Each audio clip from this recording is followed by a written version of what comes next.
plenty to discuss around the Diamonds as well. We have a winner-take-all game today at the WCWS in the Women's College World Series on the softball diamond in Oklahoma City with the three-time defending champs. The Oklahoma Sooners fighting to get into the final against their bitter rival in Texas. Regional action done in the NCAA baseball tournament with the Super Regionals on the horizon, and we inch closer, DRS.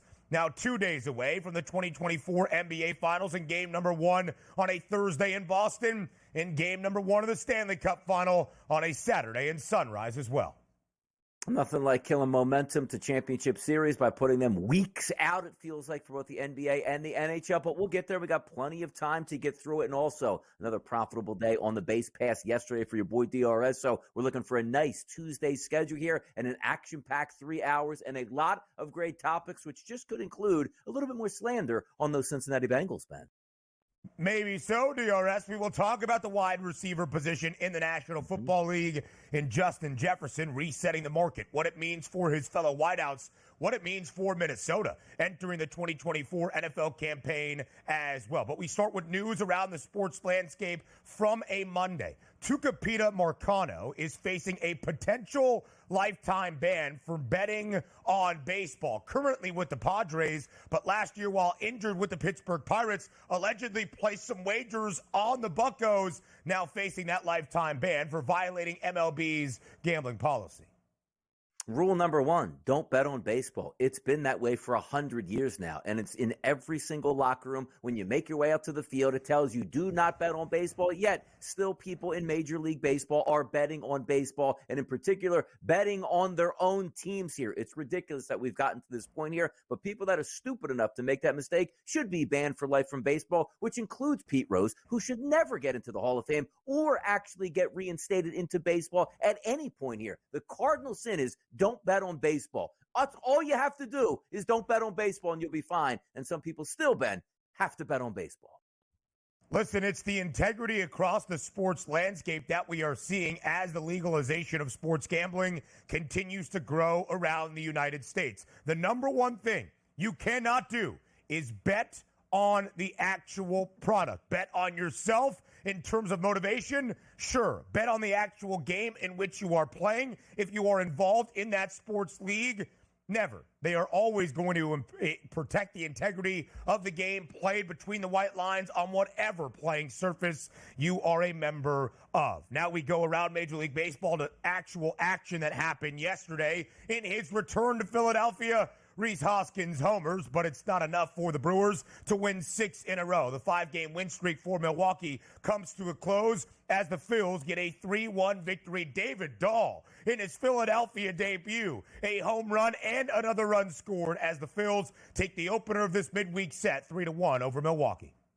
Yeah, sometimes you can't win in a high-scoring affair. Good to see the Phillies with a 3-1 victory. They'll take that here. And also the only run, as you pointed out, scored here as a home run for the Milwaukee Brewers by Rhys Hoskins. Got a standing ovation when he stepped into the box. It was interesting on the home run because as he was rounding the bases, Ben, there was a lot of boos. As he got to home plate and walked back to the dugout, it turned to cheers here. So certainly you do want to cheer on a guy that you had some good times with over the past couple of years. You always want that player to succeed, but also the hometown team to win. A great effort again by Zach Wheeler, 7 innings pitched, 5 hits, 1 earned run, 6 Ks. He was absolutely tremendous, and the Phillies bullpen was as well. Good bounce-back performance after a tough Sunday night for the Phils, back in the winning column. Yep. 42 wins equals the number 1 winning in the Major League Baseball, which includes those Yankees, also at 42-19.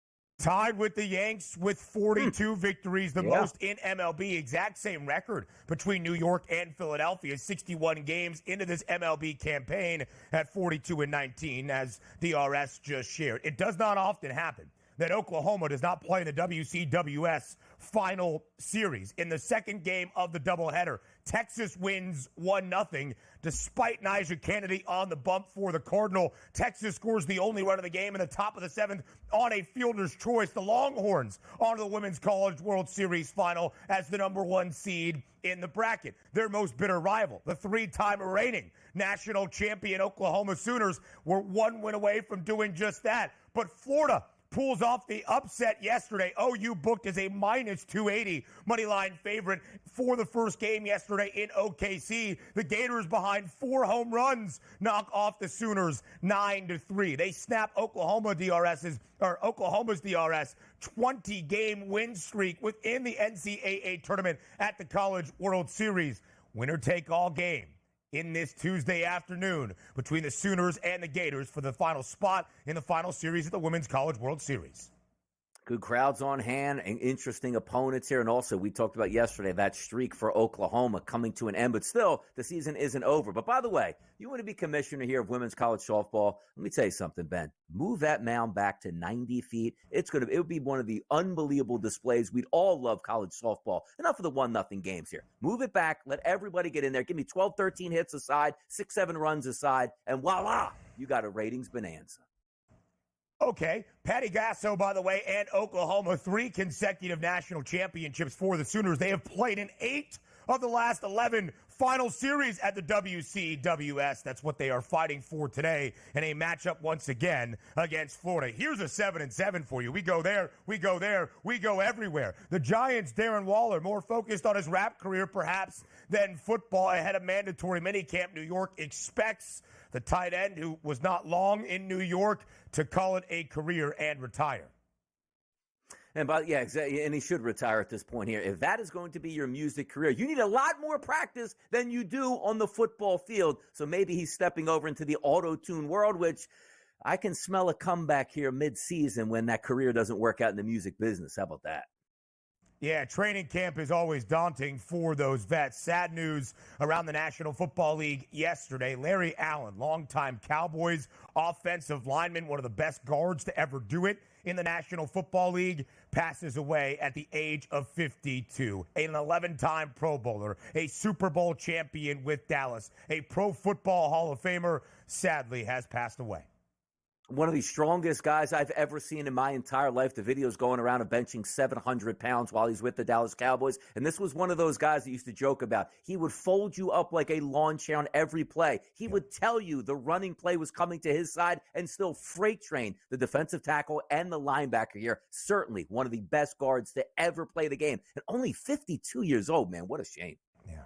Very, very sad, passing away this weekend on a family vacation in Mexico. Our hearts go out to his family and the entirety of the National Football League circle. Now we go to the clay out in Paris at the French Open. Novak Djokovic tested yesterday, but rallies in 5 sets to advance to the quarterfinals. Quarterfinal action in the women's draw bright and early on this Tuesday morning. Iga Swiatek, the hefty favorite, on the court right now over in Paris. Men's final, women's final coming up today. Cannot wait for it here. It should be very exciting, Ben.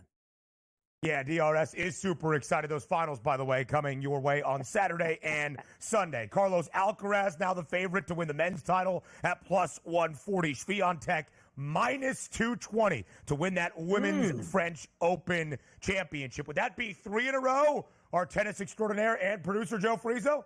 3 in a row for Iga Swiatek on the line this year at Roland Garros. Speaking of French people, Kylian Mbappe completes his transfer to Real Madrid.